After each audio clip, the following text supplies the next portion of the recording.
November in Boston had always been my favorite time of year. The crisp air, the golden leaves clinging stubbornly to the trees along our street in Brookline, the anticipation of Thanksgiving, a holiday I'd hosted for 30 years. Ever since my husband Robert died 5 years ago, the tradition had become even more important to me. It was the one day I could count on having my son Michael home, filling the house with warmth and laughter, reminding me that I wasn't completely alone in this world. This year, I'd started preparing 2 weeks early. I'd ordered the turkey from the butcher Michael loved, the one who'd been supplying our Thanksgiving birds since Michael was in high school. I'd bought all his favorite side dishes ingredients: the sweet potato casserole with marshmallows he'd devoured since childhood, the green bean almondine Robert had always made, the cranberry sauce from scratch that took hours but was worth every minute. I'd even splurged on expensive wine, the kind Michael's wife Vanessa preferred, though it cost more than I usually spent on groceries for a week. My retirement income as a former elementary school teacher wasn't generous, but I'd been careful with money since Robert's death. The house was paid off, and I'd learned to live modestly. But for Thanksgiving, I spared no expense. This was my gift to Michael, my way of showing him that even though his father was gone, our family traditions endured. The call came on a Tuesday afternoon, exactly 1 week before Thanksgiving. I was in the kitchen testing my pie crust recipe when my phone rang. Michael's name appeared on the screen, and I answered with a smile, expecting him to ask what time he and Vanessa should arrive on Thursday. "Mom, hey," he said, and something in his tone made my smile falter. "I need to talk to you about Thanksgiving." I set down my rolling pin, flour dusting my hands. "What's wrong? Are you running late? I can push dinner back if you need." "Actually, that's what I'm calling about." He paused, and in that silence I heard muffled voices in the background. "Vanessa," I thought, though I couldn't make out words. "Vanessa and I have decided to do something different this year. We're going to St. Bart's for the holiday. It's a last-minute thing, but we found an amazing deal at this resort, and we really need the break." The words didn't immediately make sense. I heard them, but my brain struggled to process their meaning. "St. Bart's? You mean you're not coming for Thanksgiving?" "Right. We're leaving Wednesday morning and coming back Sunday. I know it's sudden, but Mom, we've been so stressed with work and this opportunity just came up. Vanessa really needs this." I looked around my kitchen at the evidence of my preparations, the bags of groceries lined up on the counter. The handwritten menu I'd been refining for weeks, stuck to the refrigerator with a magnet Michael had made me in 3rd grade. The china I'd already pulled from storage, Robert's mother's set that we only used for special occasions. "But Michael, I've already bought everything. The turkey is ordered. I've been planning this for weeks." My voice sounded small, childish even to my own ears. "I'm sorry, Mom. I should have told you sooner that we were thinking about traveling. But honestly, the decision just got finalized yesterday. Look, we'll do Christmas together, okay? That's only a month away." Something cold settled in my chest. "Does Vanessa know I've been preparing? Does she know this is our family tradition?" Another pause. "Mom, don't make this about Vanessa. This is a joint decision. We both need this vacation." But I could hear it in his voice, the defensiveness, the slight edge of guilt. This hadn't been his idea. Vanessa had wanted a luxury Thanksgiving in the Caribbean, and Michael had agreed, despite knowing what this day meant to me, to our family, to the memory of his father who'd loved this holiday more than any other. "So I'm just supposed to spend Thanksgiving alone?" The words came out sharper than I intended. "Your first Thanksgiving without your father was hard enough, Michael, and every year since, I've made sure we had this day together. Now you're choosing a vacation over that? You're not going to be alone. What about the Hendersons next door? Or your friend Patricia from church? I'm sure someone would be happy to have you." The suggestion felt like a slap. I was supposed to invite myself to someone else's Thanksgiving because my own son had abandoned me for a beach resort. I was supposed to be the charity case, the lonely widow people felt obligated to include.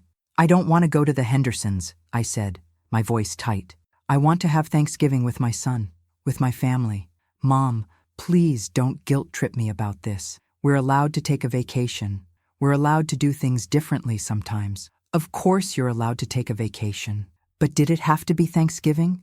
Couldn't you have gone literally any other week?" The resort deal was only available for this week. And honestly, Mom, maybe it's good for us to break tradition sometimes. We can't keep doing everything exactly the way Dad did it forever. The mention of Robert made my eyes burn. "Your father loved Thanksgiving. He loved having you home. He loved—" "Dad's gone, Mom. Michael's voice was gentle but firm. And I know that's hard. But I can't live my whole life trying to replace him or keep everything frozen in time. I have my own life now. Vanessa and I are building our own traditions. After we hung up, after more back and forth that solved nothing and only left me feeling worse, I stood in my kitchen surrounded by ingredients for a feast no one would eat. The November light was fading outside, casting long shadows across the floor. I'd spent hundreds of dollars. I'd rearranged my whole month around preparing for this day. And my son had called a week before to tell me he'd rather be on a beach with his wife than sitting at our family table. That night, I lay awake in the bedroom I'd shared with Robert for 35 years, staring at the ceiling and trying to understand when I'd become so disposable in my son's life. When had Vanessa's desires started outweighing our family traditions? When had Michael stopped caring whether I spent holidays alone? The days leading up to Thanksgiving were torture. I went through the motions of my normal routine, my morning walks through the neighborhood, my volunteer shift at the library, my weekly grocery shopping. But everything felt hollow. Everywhere I looked, I saw families preparing for the holiday, buying turkeys and pumpkin pies, laughing about whose house they'd gather at this year. No one was planning to spend Thanksgiving alone. I called the butcher and canceled my turkey order. The disappointment in Mr. Romano's voice somehow made it worse. "Your son's not coming this year, Mrs. Harrison? But you've been ordering from me for what, 20 years now?" Even my butcher pitied me. My friend Patricia from church called on Wednesday morning. "Linda, I heard from Margaret that Michael won't be home for Thanksgiving. Please come to our house. We'd love to have you." The fact that Patricia knew, that people were apparently discussing my abandonment, my loneliness, made me want to crawl into bed and never come out. "Thank you, but I'm fine." "I have plans," I lied. "What plans?" "Just a quiet day. I might treat myself to dinner out somewhere nice." The silence on Patricia's end told me she didn't believe me, but she was kind enough not to push. After we hung up, I looked around my house. The china was still stacked on the dining room table. I hadn't had the heart to put it away. Part of me kept irrationally hoping Michael would call and say he'd changed his mind, that he was coming home after all. That afternoon, I did something I'd never done before. I looked up Vanessa's Instagram account. I rarely use social media, but Michael had shown me how to access it months ago when I'd wanted to see photos from their wedding. Now, I scrolled through Vanessa's feed, a carefully curated collection of her perfect life. There were photos of her at her marketing job, looking polished and successful in designer clothes I couldn't imagine affording. Pictures of her and Michael at expensive restaurants, trendy bars, weekend getaways. And then I found it, a post from just 2 days ago showing 2 plane tickets to St. Bart's and a screenshot of a luxury resort. The caption read, "Sometimes you just need to escape the ordinary and treat yourself. Thanksgiving in paradise. Blessed, luxury, travel, couple goals. The ordinary." Was that what our family Thanksgiving had become to them? Something ordinary that needed to be escaped from? I looked at the resort in the photos. Pristine white buildings, infinity pools overlooking turquoise water, elegant restaurants with tables set for romantic dinners for 2. The price for a week at a place like that would probably equal 3 months of my retirement income. Michael had told me they'd found an amazing deal, implying they'd been frugal, almost apologetic about the expense. But this wasn't frugality. This was luxury I could barely comprehend, funded by their combined 6-figure incomes while I counted pennies to afford the wine Vanessa liked. I clicked on the comments. Friends and colleagues gushing about how amazing it looked, how jealous they were, how Michael and Vanessa deserved this. Not a single comment asking about Michael's family, about whether his widowed mother would be alone on Thanksgiving. In Vanessa's world, and apparently now in Michael's too, I simply didn't exist. Thanksgiving morning arrived cold and gray. I woke up in the empty house and lay in bed longer than usual, lacking any reason to get up. No turkey to prepare, no table to set, no family to welcome. Around 9 o'clock, my phone buzzed with a text from Michael. "Happy Thanksgiving, Mom. Just landed in St. Bart's. It's beautiful here. Hope you have a great day." A photo accompanied the text. Michael and Vanessa on a pristine beach, both in expensive-looking resort wear, drinks in hand, enormous smiles on their faces. They looked relaxed, happy, completely unburdened by any thought that I might be suffering. I didn't respond. What was I supposed to say? Happy Thanksgiving to you too. So glad you're having fun while I sit home alone on a holiday I've hosted for 3 decades. Instead, I turned off my phone and got dressed in my pajamas, old, comfortable ones I'd owned for years. Nothing like the designer clothes Vanessa always wore. The day stretched endlessly before me. I turned on the Macy's Thanksgiving Day Parade, a tradition from Michael's childhood. But watching families on TV celebrating together only made the emptiness of my house more acute. I turned it off and sat in silence. Around noon, I made myself a grilled cheese sandwich, about as far from a Thanksgiving feast as possible. I ate it standing at the kitchen counter, unable to face sitting alone at the dining room table with Robert's empty chair and the place settings I'd never used. My phone buzzed again in the afternoon. I'd turned it back on out of habit. Another text from Michael, another photo. This time they were at the resort restaurant, plates of lobster and champagne glasses in front of them. The food here is incredible. You would love it, Mom. Would I? Would I love being at an expensive resort where everything cost more than my weekly budget? Would I love watching my son and daughter-in-law live a lifestyle so far removed from my reality that we barely seem to inhabit the same world anymore?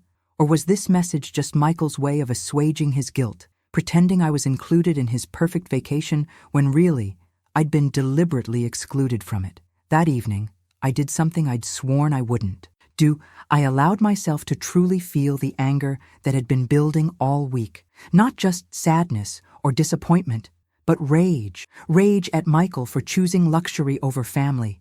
Rage at Vanessa for probably orchestrating this whole thing. Rage at myself for spending hundreds of dollars and weeks of preparation on people who valued me so little they couldn't even give me 1 day a year. I opened a bottle of wine, not the expensive kind I'd bought for Vanessa, but the cheap kind I normally drank, and sat in Robert's old armchair, drinking directly from the bottle and letting myself cry for the first time since Michael's phone call. I cried for Robert, who would have never allowed this to happen. I cried for the family traditions that had died along with my husband. And I cried for the realization that I'd raised a son who could look at his widowed mother and decide she wasn't worth 1 day of his vacation time. The weekend after Thanksgiving passed in a blur of isolation and resentment. Michael sent occasional texts from St. Bart's, photos of sunsets, beach dinners, spa treatments. Each one felt like a deliberate taunt, proof that he was having the time of his life while I'd spent the holiday alone, eating a grilled cheese sandwich in my pajamas. On Sunday evening, he texted that they'd landed back in Boston. Back to reality. It was an amazing trip. Let's get together soon, Mom. I want to hear all about your Thanksgiving. The casual tone, the assumption that I'd had some kind of Thanksgiving worth discussing, made something inside me snap. For the first time since his initial phone call, I allowed myself to respond honestly. My Thanksgiving was exactly what you left me with. Nothing. I spent the day alone in an empty house, surrounded by food I'd bought for a family dinner that never happened. I'm glad you had an amazing trip. I'm sure it was worth it. The read receipt showed he'd seen my message immediately. But no response came. Not that night. Not Monday. By Tuesday, I was furious at both his original abandonment and now his cowardly silence. He could send me cheerful vacation photos, but couldn't face the reality of what he'd done. Wednesday afternoon, Vanessa called. Not Michael, Vanessa. Her name appearing on my phone screen filled me with an emotion I'd never associated with my daughter-in-law before. Pure dislike. "Hi, Linda," she said, her voice carrying that professional cheerfulness she probably used with difficult clients at work. "I wanted to touch base with you about Michael's text. He's really upset that you're angry about Thanksgiving." "He's upset?" The words came out sharp. "He's upset that I spent Thanksgiving alone after 30 years of family tradition?" "Linda, I think there's been a misunderstanding. We didn't mean to hurt you. We just needed some time for ourselves, and the opportunity for this trip came up suddenly. Michael thought you'd understand." "Understand what, Vanessa? That I'm not a priority? That your vacation was more important than our family holiday? That's not fair." Her tone cooled noticeably. "You can't expect Michael to spend every holiday with you forever. He has his own life now, his own family. We need to establish our own traditions. And your traditions apparently don't include me. They include you when it's reasonable," Vanessa said. "But Linda, you have to admit you can be a lot sometimes. The way you plan everything around Michael, the way you expect him to maintain all these rituals from his childhood. It's suffocating for him." Suffocating. The word hit like a physical blow. My love for my son, my desire to keep our family connected, was suffocating him? Did Michael tell you that? That I'm suffocating him? A pause. He said that sometimes he feels guilty disappointing you, that you make him feel responsible for your happiness. And Linda, that's not healthy. You need to build your own life instead of centering everything around your son. I gripped the phone so hard my knuckles went white. I have my own life. I volunteer, I have friends, I have hobbies. But I also have a son, and I thought that relationship mattered. Apparently, I was wrong. It does matter, but it can't be the only thing that matters in your life. Look, Michael and I talked about this on our trip. We think you might benefit from joining some groups, maybe making new friends, finding activities that fulfill you. You've been alone since Robert died, and that can't be good for you. The patronizing tone was unbearable. This woman, who'd been part of our family for barely 4 years, was now giving me life advice, suggesting I was pathetic and lonely and needed to find hobbies like some charity case. I don't need your advice on how to live my life, Vanessa. And I certainly don't need you speaking for my son. If Michael has something to say to me, he can say it himself instead of sending his wife to do his dirty work. I'm trying to help. No, you're trying to manage me. You're trying to make sure I don't interfere with your perfect life with my son. Well, message received. I won't bother you anymore.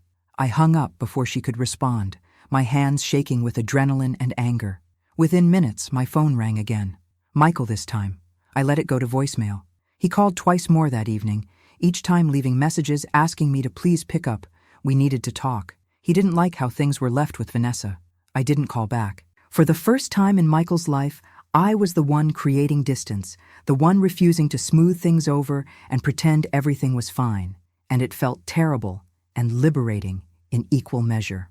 December arrived with the first snow of the season, blanketing Brookline in white and transforming my neighborhood into a winter wonderland. Normally, this would have filled me with anticipation for Christmas, another opportunity to have Michael home. But this year, the thought of Christmas filled me with dread. Michael and I hadn't spoken since my argument with Vanessa 2 weeks earlier. He'd sent texts, increasingly frustrated ones, asking why I was freezing him out, insisting we needed to talk. But I didn't know what to say to him anymore. Every conversation felt like it would end in either me pretending everything was fine or us having a fight that would only widen the gap between us. My friend Patricia finally cornered me after church one Sunday. Linda, what's going on with you and Michael? He called me asking if you were okay. He's worried. The fact that Michael had called Patricia instead of just showing up at my house told me everything I needed to know about his level of actual concern. He should have thought about that before he abandoned me on Thanksgiving, I said. Patricia's expression was sympathetic but firm. I know you're hurt. You have every right to be. But shutting him out completely isn't going to fix anything. It's just going to make things worse. How much worse can it get? He's already made it clear I'm not a priority in his life. That's not true, and you know it. Michael loves you. But Linda, honey, he's also allowed to make decisions that prioritize his marriage. That doesn't mean he doesn't care about you. I wanted to believe that. But every interaction with Vanessa, every choice Michael made that favored her preferences over our family traditions, made it harder to see where I fit into his life anymore. Mid-December, I received a formal invitation in the mail, not a text, but an actual printed card. Vanessa's parents were hosting Christmas Eve at their estate in Connecticut. Michael and Vanessa would be staying there Christmas Eve through Boxing Day. The invitation extended to me as well, if I wanted to join them. I stared at the elegant cardstock, at Vanessa's mother's name in raised gold lettering, at the address of what I knew from Michael's descriptions was a mansion in Greenwich. This wasn't a family Christmas. This was Vanessa's family Christmas, to which I was being offered a courtesy invitation, probably at Michael's insistence. The thought of spending Christmas in a stranger's mansion, surrounded by Vanessa's wealthy family while I played the role of Michael's sad, widowed mother, was unbearable. But the alternative, spending Christmas alone like I'd spent Thanksgiving, was equally terrible. I called Michael. He answered on the first ring. Mom, thank God, I've been trying to reach you for weeks. I got the invitation to Vanessa's parents' house, I said, skipping past pleasantries. Is this what Christmas looks like now? I'm an add-on to Vanessa's family celebrations? That's not fair. Mom, I wanted you to come for Christmas. But Vanessa's parents invited us months ago, and we already committed. I thought you'd enjoy meeting them, seeing their house. They're really nice people. So our tradition of Christmas at our house, the tradition your father and I built, that's just over?" A long sigh. "Mom, we can't keep having the same argument. Yes, I want to spend Christmas with you, but I also have obligations to Vanessa's family. This year, they're hosting. Maybe next year we can do something different. Maybe. Next year. Those aren't commitments, Michael. Those are vague promises to make me feel better. What do you want from me?" His voice rose with frustration. "You want me to tell Vanessa we're backing out of Christmas with her family? After we already said yes? After you've made it clear you don't like her or respect our marriage?" "I never said I don't like her. You didn't have to say it. It's in every interaction you have with her. The way you ice her out, the way you refuse to acknowledge her as part of our family. Vanessa tried to reach out to you after Thanksgiving, tried to help, and you hung up on her. She was patronizing me, telling me I need to get a life so I'll stop being so pathetic and dependent on you. That's not what she said, and you know it. She's worried about you, Mom. We both are. You've been alone for 5 years, and you don't seem to be building a life beyond waiting for me to come home." The accusation stung because somewhere deep down I feared it might be true. Had I been waiting for Michael? Had I structured my entire life around the brief moments when my son came home and made me feel less alone? "I have a life," I said quietly. "I volunteer. I have friends. Do you?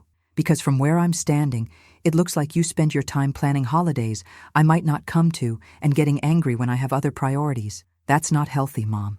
We talked for another 20 minutes, the conversation going in circles until we were both exhausted. I didn't agree to Christmas in Connecticut. Michael didn't agree to change his plans. We hung up with nothing resolved and both of us more frustrated than before. Christmas arrived with no resolution. I spent it alone, as I'd spent Thanksgiving, though this time I'd at least been prepared for it. I declined the invitation to Connecticut and also turned down Patricia's offer to join her family.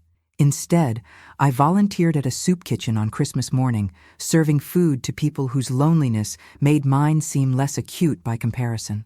Michael had sent a gift, delivered by mail, not handed to me in person. Inside the expensive wrapping was a cashmere scarf, something Vanessa had clearly picked out because Michael had never cared about fashion. The card read, "Merry Christmas, Mom. I miss you. Please call me. Love, Michael." I didn't call. I wore the scarf, soft and luxurious against my skin, and tried not to think about how it had probably cost what I spent on groceries for a month. New Year's came and went. January brought frigid temperatures and the kind of darkness that settled over Boston like a heavy blanket. I'd stopped checking Michael's social media. Seeing photos of his perfect life with Vanessa only made me feel worse. But Patricia, trying to be helpful, mentioned that she'd seen photos of them skiing in Vermont over New Year's. "They looked happy," she'd said carefully, watching my reaction. Of course they looked happy. They were living their best life, unburdened by a needy mother who wanted too much of their time.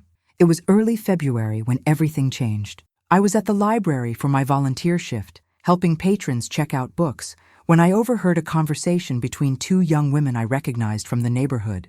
"I mean, I get it," one was saying. "My mother-in-law can be a lot too. The constant expectations, the guilt trips when we can't make every family dinner. At some point, you have to establish boundaries." "Exactly," her friend agreed.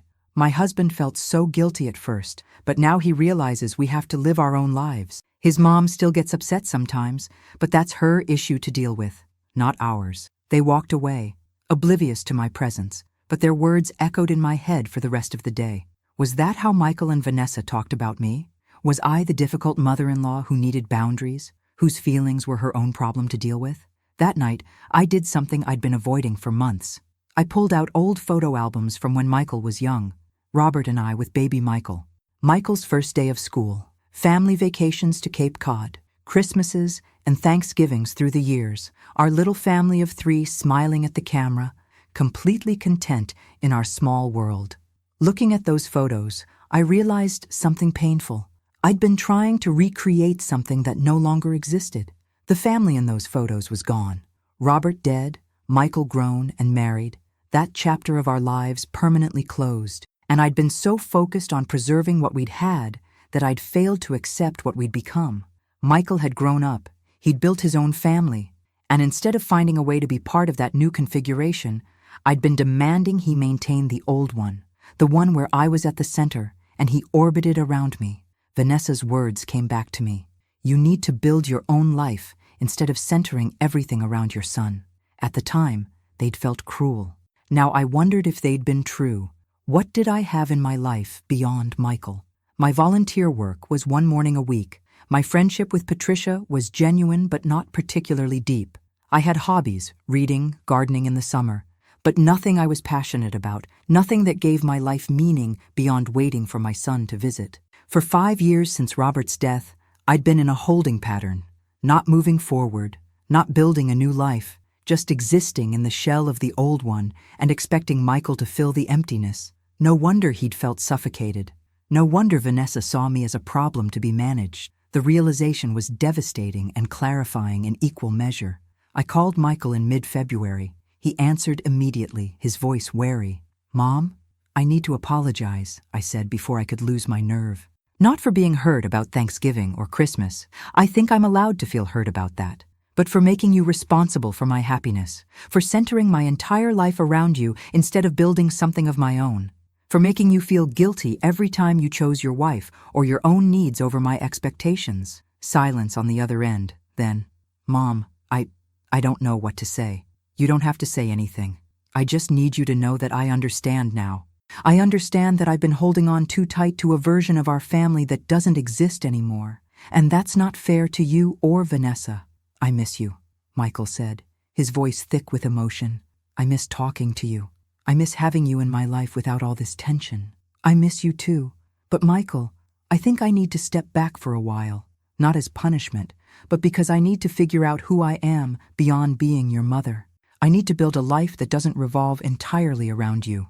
We talked for an hour, the first real conversation we'd had in months. Michael admitted that Vanessa had pushed for the St. Bart's trip specifically because she'd felt like I was too involved in their lives, always present, always planning events they felt obligated to attend.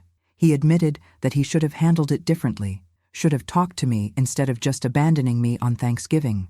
"But Mom, Vanessa was also right about some things. You do make me feel guilty for having a life separate from you, and I let that guilt control me for a long time before I finally pushed back.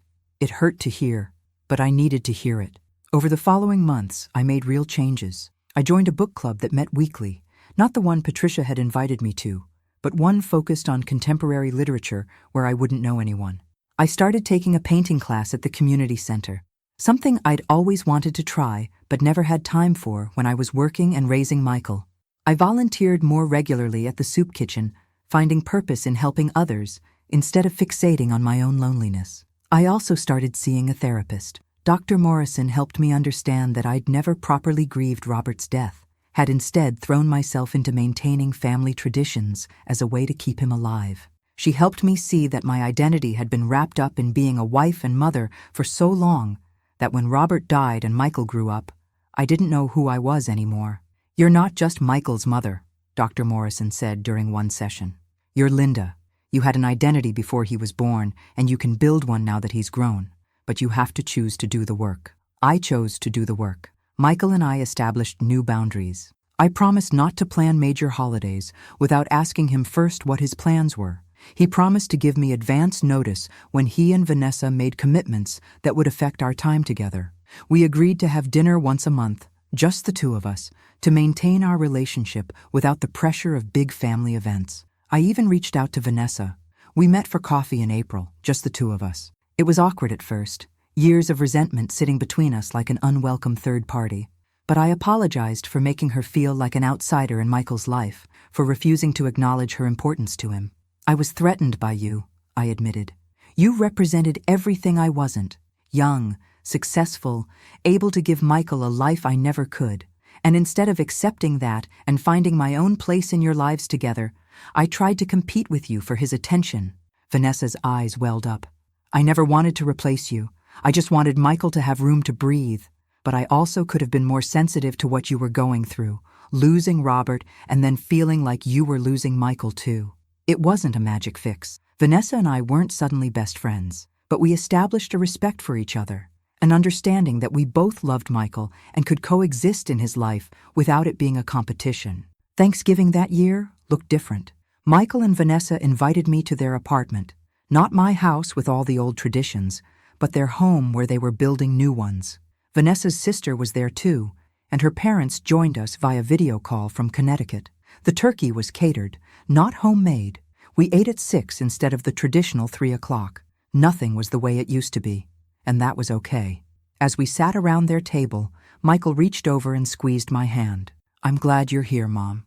"Me too," I said, meaning it. I'd spent the previous Thanksgiving alone, abandoned and bitter, certain that my son had chosen luxury and his wife over me. Now I understood that it had never been about choosing between us. It had been about Michael choosing to build his own life, and me learning to let him. My life wasn't perfect. I still had moments of loneliness, still missed Robert with an ache that hadn't dulled. But I also had my painting class and my book club and my volunteer work. I had coffee dates with Vanessa, where we were slowly building our own relationship. I had monthly dinners with Michael, where we talked about his work and my new hobbies instead of relitigating old hurts. I had, for the first time in years, a life that belonged to me, not to the memory of my husband, not to my role as Michael's mother, but to myself. And while it had taken losing a Thanksgiving alone in an empty house to get there, I was finally beginning to understand what it meant to truly move forward.